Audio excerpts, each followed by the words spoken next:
अब हम देखेंगे सेक्शन 136 प्रतिभूति देने का आदेश। सीआरपीसी सेक्शन 117, यदि 135 में जो जांच की गई है उस जांच के बाद ये साबित हो जाता है कि परिशांति कायम रखने के लिए, सदाचार बनाने के लिए ऐसा आवश्यक है कि कोई व्यक्ति बंद पत्र या जमानत पत्र का निष्पादन करे, तो वो मजिस्ट्रेट को ऐसा बंद पत्र या जमानत पत्र निष्पादित करेगा। ठीक है, बट इसके प्रोवाइजो में कहा गया है कि किसी व्यक्ति को उस प्रकार से भिन्न प्रकार की या उस रकम से अधिक रकम को देने का आदेश नहीं दिया जाएगा जो कि 130 में बताया गया है। ठीक है, और इसके खंड ख में कहा जा रहा है कि प्रत्येक बंद पत्र की रकम जो है उसमें बंद पत्र की रकम को निर्धारित करने में मामले की परिस्थिति पर सम्यक ध्यान मजिस्ट्रेट के द्वारा रखा जाएगा और उसी के अनुसार बंद पत्र की रकम जो है वो तय की जाएगी।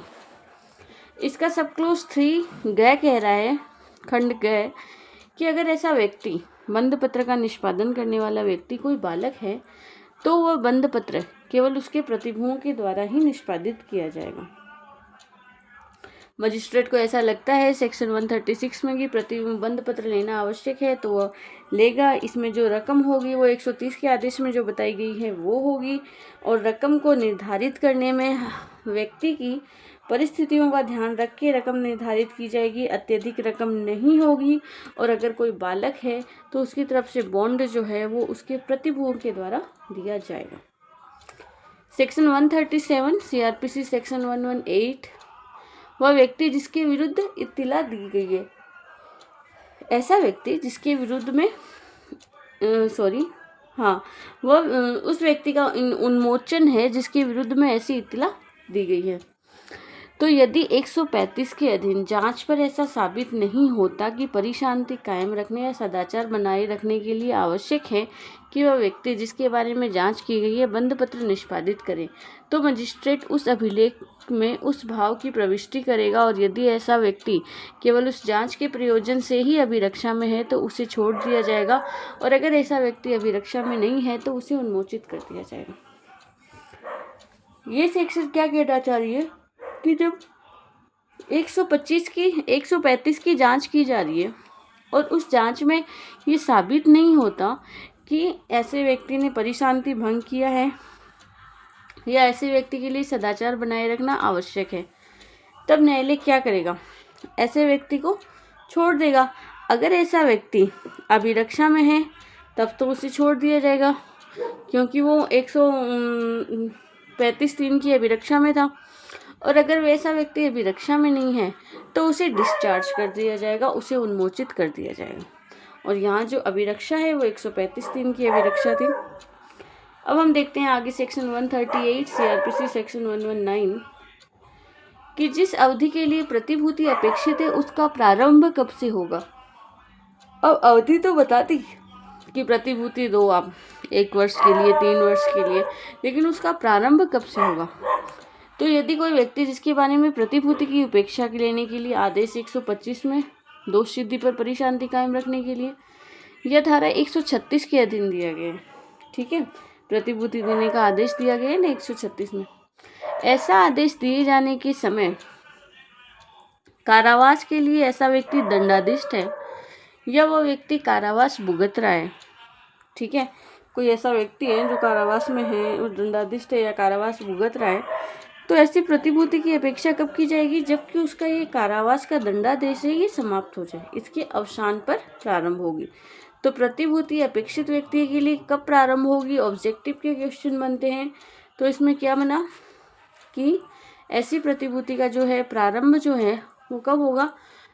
अगर ऐसा व्यक्ति किसी कारावास में है या दंडादेश भुगत रहा है तो इसके अवसान पर होगी, और अन्य कोई दशा है तो उस दशा में जब आदेश दिया गया आदेश की तारीख से प्रारंभ होगी।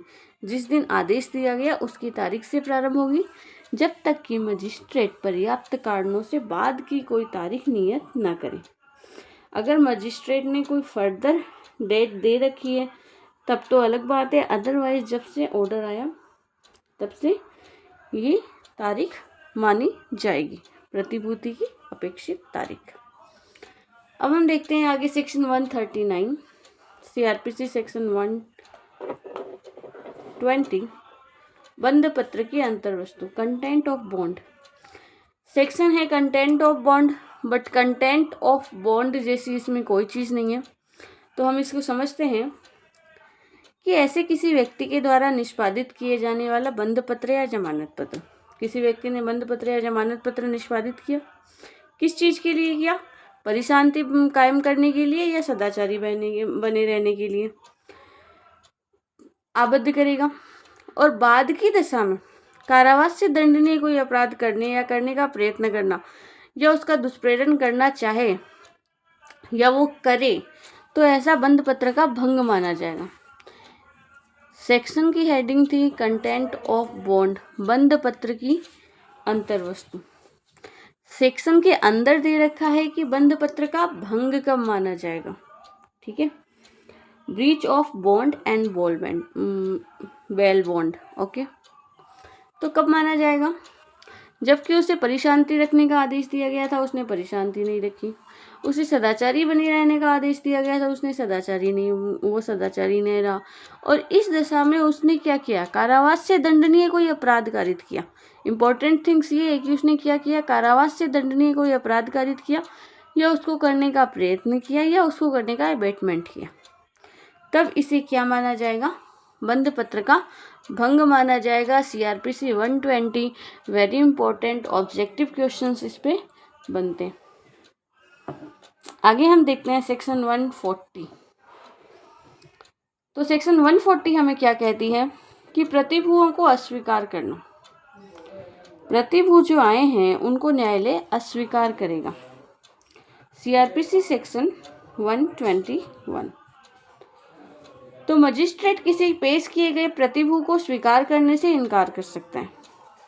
पेश किया कोई प्रतिभू है, उसको मजिस्ट्रेट स्वीकार करने से इनकार कर सकता है या अपने द्वारा या अपने पूर्ववर्ती के द्वारा इस अध्याय के अधीन पहले से स्वीकार किए गए प्रतिभू को इस आधार पर अस्वीकार कर सकता है कि ऐसा प्रतिभू जो है वो जमानत पत्र के लिए अनुपयुक्त व्यक्ति है।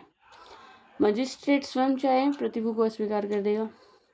अगर उसके पूर्ववर्ती किसी मजिस्ट्रेट के द्वारा किया गया है, प्रतिभू नियुक्त है, तो बाद वाला उत्तरवर्ती मजिस्ट्रेट है वो उसे इनकार कर देगा। क्यों करेगा? क्योंकि उसे लगता है कि ऐसा व्यक्ति जो है वो अनफिट पर्सन है, अनुपयुक्त व्यक्ति है। परंतु प्रतिभू को इस प्रकार स्वीकार करने से इनकार करना, या तो उसको स्वीकार ही नहीं कर रहा है, इनकार कर रहे हैं, या अस्वीकार कर रहे हैं, तब उसमें क्या करेगा? पहले वह प्रतिभू की उपयुक्तता के बारे में या तो स्वयं शपथ पर जांच करेगा या अपने अधीनस्थ मजिस्ट्रेट के द्वारा जांच करवाएगा। क्लॉज सेकेंड इसका कह रहा है कि जब ऐसे व्यक्ति की जांच की जाती है तो ऐसा मजिस्ट्रेट जांच से पहले प्रतिभू को और ऐसे अन्य व्यक्ति को जिसने वह प्रतिभू पेश किया है उसे सूचना देगा और अपने जांच में जो एविडेंस लिया गया है उसके सार को अभिलिखित करेगा। जिसने प्रतिभू दिया है और जो प्रतिभू बनाए उन दोनों को सूचना दी जाएगी। इसका क्लोज थर्ड क्या कह रहा है? इसका क्लोज थर्ड कह रहा है कि यदि मजिस्ट्रेट को अपने समक्ष या उपधारा 1 के अधीन प्रतिनियुक्त मजिस्ट्रेट के समक्ष, मतलब उपधारा 1 में जो प्रतिनियुक्त मजिस्ट्रेट है उसके समक्ष दिए गए साक्ष्य पर या मजिस्ट्रेट की रिपोर्ट पर विचार करने के बाद यह समाधान हो जाता है कि वह प्रतिभू जमानत के प्रयोजन से अनुपयुक्त व्यक्ति है, ठीक है, तो वह प्रतिभू को स्वीकार करने से इनकार कर सकता है या अस्वीकार कर सकता है और ऐसा करने के अपने कारणों को अभिलिखित करेगा। परंतु किसी प्रतिभू को जो पहले ही स्वीकार किया जा चुका है, कोई प्रतिभू पहले वाले मजिस्ट्रेट ने स्वीकार कर दिया, उसको अस्वीकार करने का आदेश देने के पहले मजिस्ट्रेट अपना समन या वारंट जैसा भी ठीक समझे जारी करेगा और वह व्यक्ति जिसके लिए प्रतिभू आबद्ध है अपने समक्ष हाजिर करवाएगा या बुलाएगा। अब मजिस्ट्रेट किसी प्रतिभू को पहले ही अस्वीकार कर रहा है तो मजिस्ट्रेट क्या करेगा? जिस व्यक्ति ने ऐसा प्रतिभू दिया है उसको समन या वारंट के द्वारा बुलाएगा, कहेगा पर्टिकुलर ये जो प्रतिभू है आपका वो अनुपयुक्त व्यक्ति है, अनफिट पर्सन है, तो आप दूसरा श्योरिटी लेके आइए। ये थी सेक्शन 140। अब हम आगे देखते हैं सेक्शन 141। सेक्शन 141 क्या कहती है? प्रतिभूति देने में व्यतिक्रम होने पर कारावास। अब अगर प्रतिभूति देने में व्यतिक्रम करता है तो किस कारावास की सजा दी जाएगी? सीआरपीसी सेक्शन 122 कि यदि ऐसा व्यक्ति से धारा 125 में और धारा 136 के अधीन प्रतिभूति देने का आदेश दिया गया और वह तारीख को या उससे पूर्व वह अवधि जिसमें कि ऐसी प्रतिभूति दी जानी है प्रारंभ होता है और उस दौरान वो प्रतिभूति नहीं देता तो इसमें ठीक आगे वर्णित दशाओं के अलावा उसे कारागार में भेज दिया जाएगा। और अगर ऐसा व्यक्ति पहले से ही कारागार में निरुद्ध है तो जब उसकी अवधि समाप्त हो न जाए या जब तक ऐसी अवधि के भीतर उसे मजिस्ट्रेट को प्रतिभूति न दे जिसकी अपेक्षा करने का आदेश दिया गया था। तो अगर कोई व्यक्ति प्रतिभूति देने में व्यतिक्रम करता है तो उसे कारावास में भेज दिया जाएगा। और अगर कोई व्यक्ति पहले से ही कारागार में है तो तब तक निरुद्ध रखा जाएगा जब तक कि उसकी कारागार की अवधि समाप्त नहीं हो जाती या जब तक कि ऐसी अवधि के भीतर वो प्रतिभूति न दे दे। ठीक है। अब सेक्शन 136 में के अधीन मजिस्ट्रेट के आदेश के अनुसरण में परिशांति बनाए रखने के लिए बंद पत्र या जमानत पत्र का निष्पादन करने के पश्चात उसका उत्तरवर्ती जो आता है मजिस्ट्रेट, उसके द्वारा यह साबित कर दिया जाता है कि बंद पत्र को या जमानत पत्र को भंग किया गया है, इसका भंग किया गया है, तो मजिस्ट्रेट या उसका पद उत्तरवर्ती जो है ऐसे सबूत के आधारों को लेखबद्ध करेगा और लेखबद्ध करने के पश्चात ऐसा आदेश दे सकेगा कि उस व्यक्ति को गिरफ्तार किया जाए और बंद पत्र या जमानत पत्र की समाप्ति तक कारागार में रखा जाए। ठीक है। अगर किसी ने ब्रीच ऑफ बॉन्ड या बेल बॉन्ड किया है तो उसके लिए आदेश दिया जाएगा कि उसे बंद पत्र की समाप्ति की अवधि तक कारागार में रखा जाए। ऐसा आदेश किसी अन्य दंड या संप्रेरण पर प्रतिकूल प्रभाव नहीं डालेगा। किसके द्वारा किया जाएगा? मजिस्ट्रेट या उसके पद उत्तरवर्ती के द्वारा। इसका क्लोज सेकंड है, वो कह रहा है कि ऐसा न्यायालय ऐसी कार्यवाही की परीक्षा करने के और उस मजिस्ट्रेट से किसी इत्तिला या साक्ष्य की जिसे आवश्यक समझे अपेक्षा करने के पश्चात संबंधित व्यक्ति को सुने जाने का युक्तियुक्त अवसर देने के पश्चात मामले में ऐसे आदेश पारित कर सकेगा जो वह ठीक समझे। ठीक है। परीक्षा करेगा, परीक्षा करने के पश्चात ऐसा आदेश जारी कर सकेगा जो वह ठीक समझे। सॉरी, ये सब क्लोज 3 हो गया। सब क्लोज 2 इसका कह रहा है कि ऐसे व्यक्ति को 1 वर्ष से अधिक अवधि के लिए प्रतिभूति देने का आदेश मजिस्ट्रेट के द्वारा दिया गया है। ठीक है। और ऐसा व्यक्ति यथापूर्वक तो प्रतिभूति नहीं दे रहा है तो मजिस्ट्रेट यह निर्देश देते हुए वारंट जारी करेगा कि सेशन न्यायालय का आदेश होने तक ऐसे व्यक्ति को कारागार में निरुद्ध रखा जाए। अगर किसी व्यक्ति को 1 वर्ष से अधिक अवधि के लिए प्रतिभूति देने का आदेश दिया गया और वो नहीं देता है तो उसके खिलाफ वारंट जारी किया जाएगा कि वह सेशन न्यायालय आदेश दे, तब तक ऐसे व्यक्ति को कारागार में निरुद्ध रखा जाए। इसका क्लोज 3 कह रहा है कि ऐसा न्यायालय ऐसी कार्यवाही की परीक्षा करने और मजिस्ट्रेट से किसी इत्तिला या साक्ष्य की जिसे आवश्यक समझे अपेक्षा करने के पश्चात संबंधित व्यक्ति को सुने जाने का उचित अवसर देने के पश्चात मामले में जो आदेश ठीक समझे वो आदेश कर सकता है। परंतु वह अवधि जिसके लिए कोई व्यक्ति प्रतिभूति देने में असफल रहने के कारण कारावासित किया गया है तो 3 वर्ष से अधिक की नहीं होगी। अब ऐसे प्रतिभूति की जो अवधि है वो किसी भी दशा में 3 वर्ष से अधिक की नहीं होगी। प्रतिभूति देने में असफल रहने के कारण वो 3 वर्ष से अधिक की नहीं होगी। इसका क्लोज 4 कह रहा है कि यदि ऐसी कार्यवाही में 2 या अधिक व्यक्तियों से प्रतिभूति की अपेक्षा की गई है। क्लोज 4 में 2 या अधिक व्यक्तियों से प्रतिभूति की अपेक्षा की गई है जिसमें एक के बारे में तो सेशन न्यायालय में कार्यवाही की जा रही है और एक के बारे में मजिस्ट्रेट के न्यायालय में कार्यवाही की जा रही है। तो ये दोनों कार्यवाहियाँ जो हैं वो सेशन न्यायालय में ही की जाएगी और अन्य व्यक्ति के मामले में ऐसे ही लागू होंगे। इसमें यही है कि वो कार्यवाही जो है वो सेशन न्यायालय में किया जाएगी जिसके लिए वो कारावासित किया जा सके और उस अवधि से अधिक नहीं होगी जिसके लिए प्रतिभूति देने का आदेश दिया जाए। तो ये 1 वर्ष से अधिक की कार्रवाई, वही 3 वर्ष वाली कार्रवाई सब क्लोज 3 वाली आ गई।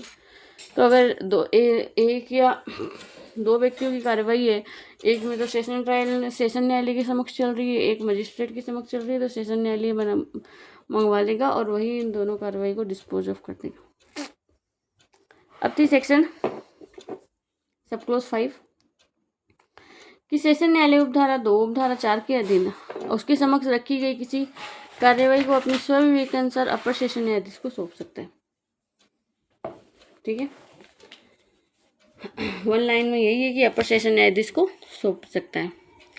क्लोज 6 इसका कह रहा है कि यदि प्रतिभू जेल के भारसाधक अधिकारी से निवेदित की जाती है। अगर वो प्रतिभूति जेल के भारसाधक अधिकारी को, क्योंकि व्यक्ति कारावास में, तो उसने अपनी प्रतिभूति जेल के भारसाधक अधिकारी को दे दी। जेल के भारसाधक अधिकारी ने जमा करवा दी, तो उस मामले को उस न्यायालय या मजिस्ट्रेट को जिसने आदेश किया तत्काल निर्देशित करेगा और ऐसे न्यायालय या मजिस्ट्रेट के आदेश की प्रतीक्षा करेगा। भारसाधक अधिकारी उसे जमा करवा देगा। क्लॉज 7 और 8 वेरी इंपॉर्टेंट है कि परिशांति कायम रखना। सेक्शन 125 में CRPC सेक्शन 106 इम्पॉर्टेंट है कि इसमें प्रतिभूति देने में अगर कोई व्यक्ति असफल रहता है तो कारावास होगा सादा। और सदाचार के लिए प्रतिभूति देने में जहाँ कोई व्यक्ति 127 के अधीन असफल रहता है वहाँ भी कारावास होगा सादा। और जहाँ 128 और 129 के अधीन कोई व्यक्ति प्रतिभूति देने में असफल रहता है तो वहाँ कारावास जो है वो कठोर या सादा हो सकेगा।